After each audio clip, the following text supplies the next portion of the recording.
ये आप देख रहे हैं बेणेश्वर धाम।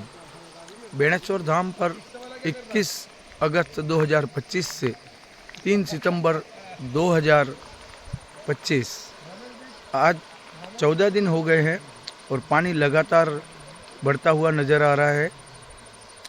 बेणेश्वर धाम पर आने जाने के सभी रास्ते बंद हैं। बेणेश्वर धाम टापू बन गया है और जो लोग अंदर हैं बेणेश्वर धाम में, वो कुछ दिन का राशन पानी लेकर वहीं पर हैं और उनका आना जाना या संपर्क टूटा हुआ है यहाँ से। और ये ब्रिज का काम जो है जब तक पूर्ण नहीं हो जाता यह समस्या यथावत बनी रहेगी।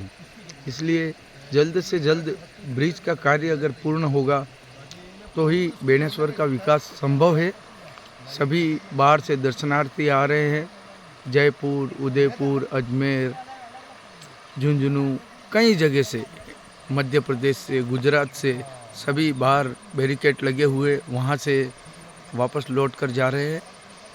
जय श्री कृष्ण, राधे राधे, जय महाराज।